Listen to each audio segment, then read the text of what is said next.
able to achieve much during your first term as president, well, your whole term as president. Mhm. In reading your accomplishments, you gave FAUST some more structure. What was your driving force to accomplish this so much in 2 years?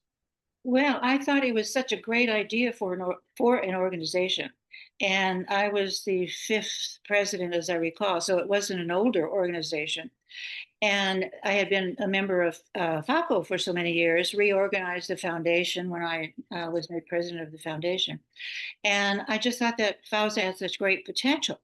And I love the idea of its eventually, as happened, becoming, a part of FALCO as a sister organization. And I happen to be the only living person since Arlene passed away, who was president of two of the sister organizations, being FAUSA and the foundation. Okay. So, Yeah. yeah, and I just thought that Fauzi had a really good future ahead of it. And if it had a firm structure, as had happened with Falco, so many years ago, and the foundation. What does FAUST mean to you? Oh, gosh. To me, it meant really a great deal because I had lived away from the States for so many years. I mean, 40 years, 40 plus years, that's a long time. And so I knew a lot of the people who had come back and who were involved in FAUSA.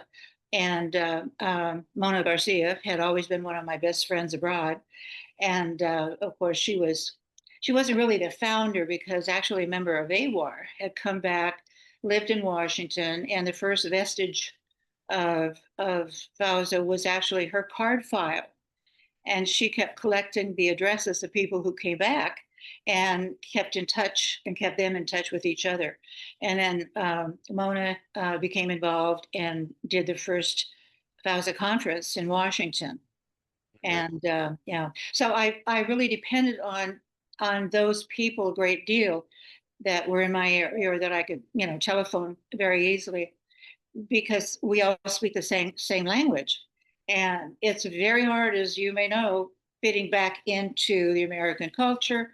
I mean, 4 decades is a long time. So everything here was new virtually. It was another, I just went from one culture to another culture that I was not that familiar with anymore. So Fausa was a godsend for me. Okay, very good. I mean, for me, it was only 3 years, so I couldn't, and it was difficult. So I can imagine for 4 decades. Yeah, Yeah, yeah. yeah. And I wasn't a spring chicken. I was already 60 years old when I came back. So, Wow. What advice would you give to future FAUSA leaders? oh gosh. Um, I think to delegate, because as in any organization, a lot of the same names coming up and up and up and up. The idea is to keep the organization vibrant. And in order to do that, I think you need younger members who are taking leadership positions. So anyone who is in a leadership position needs to draw people in by literally asking them to do things. And that means delegating, I have this project in mind. The board's come up with this idea. Would you like to chair it? What have you? And that feeds new blood into any organization, I feel. Okay, that's very good. What do you see for the future of FAUSA, or what would you like to see as our short and long-term goals for the organization? Well, judging from the history of Fausa, I think we have a very good future in front of us, particularly now when I think a lot more expats are returning. Um, I know a lot of people are leaving, but they will be coming back, uh, hopefully. And I think that our organization will be important. And short term, I think we need to keep publicizing that we exist and drawing more people in by, I would love to see regional meetings.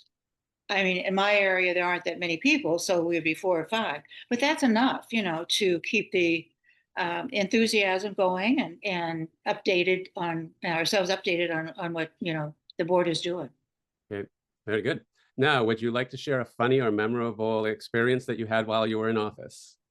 Oh gosh, I looked at that question and it was hard. I think one thing, Dudley used to come to the meetings with me, of course. And I remember when I was elected president, and they brought out the boa, and he thought that was extremely funny. He had never seen that kind of tradition in any organization, being a fire chief that he had belonged to. And here they come with, the feather boa, the rope around. And he got a real kick out of that. Yeah. Yeah, I got that same feather boa. One of these days it's going to start rebelling and say, leave me alone.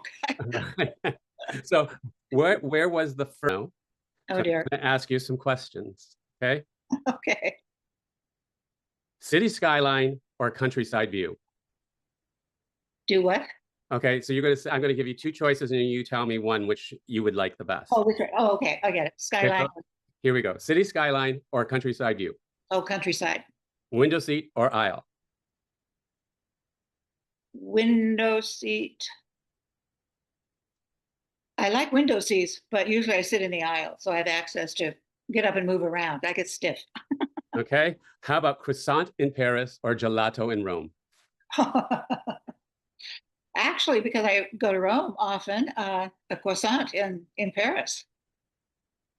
Red wine from France or white wine from Germany? Ah, probably a red wine from Okay. France. No. Jet lag or culture shock? I would rather have jet lag than culture shock. Adapting to local time or to local toilets?